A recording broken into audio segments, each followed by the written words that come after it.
मेरो घर चाहिँ पिलासेटो हो। हजुर अहिले कति वर्षको? म अहिले 34 हो। हजुर तपाईँ चाहिँ आज अब यो सुके म यो युट्युब कस्तो भइरहेछ आज तपाईँले? एकदम रमाइलो भइरहेछ होइन। अब अन्य वर्षहरूमा पनि गरिराखेको हुन्थ्यो, म विभिन्न कारणले आउन पाइँदैन थियो है। यसपालि चाहिँ अब मेरो कहीँ पनि जाने ठाउँ छैन, आज चाहिँ जाउँ भनेर आएको छु यहाँ। रमाइलो भइरहेछ। त्यस्तै भ्रमणमा चाहिँ तपाईँ पहिलोपटक नै हो? ओडाबाट हुने भ्रमणमा चाहिँ पहिलोपटक। अब अन्य भ्रमण हजुर हजुर।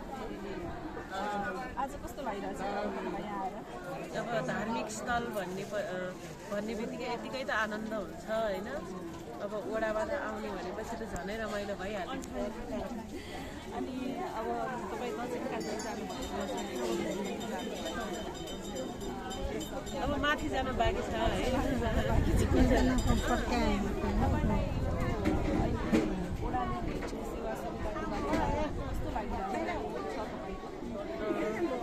अहिले त जुन अब ओडाले दिने सामाजिक सुरक्षा मैले पाइराखेको नै छु। अनि म स्टुडेन्ट भएको हुनाले निवेदन लेखेर एउटा अब आफ्नो लागि इलेक्ट्रोनिक अब टेक्नोलोजीसँगै चल्नुपर्ने भएकोले एउटा ल्यापटप माग गरेको हुनाले त्यो पनि पाइराखेको छु। अहिले मैले आफैले पनि अब केही पनि नभनेको हुनाले अब अहिलेलाई ठिकै छु भन्ने हिसाबले बस्या भएर पनि होला, तर ओडाबाट पाउने सेवा सुविधा पाइराखेको छु। कस्तो लागिरहेछ तपाईँहरूलाई सेवा सुविधा? राम्रो भइरहेको छ, राम्रो लागिरहेको छ। हजुर हजुर अरू त केही छैन होइन। के पढिराख्नु भएको छ? अहिले मेरो मास्टर्सको थेसिस बाँकी छ। के पढिराख्नु? मेरो चाहिँ सङ्गीतमा मास्टर्स। हजुर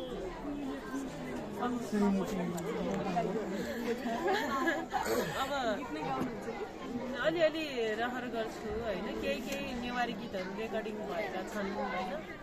अब नेपाली पनि एउटा युट्युबमा छ क्यारम त म भन्ने, एकचोटि गाएर सुनाउनु हुन्छ। थोरै मैले अब यो कहीँ पनि अब गाउने पाइरहेको छैन, रेकर्ड गर्यो सिक्यो भइरहेको भएर होइन। अब एक लाइन गाउँछु है। दुई दिने चोला यो बेला, भोलि भेट होला नहोला। दुई दिने चोला यो बेला, भोलि भेट होला नहोला। यस्तै छ संसार त म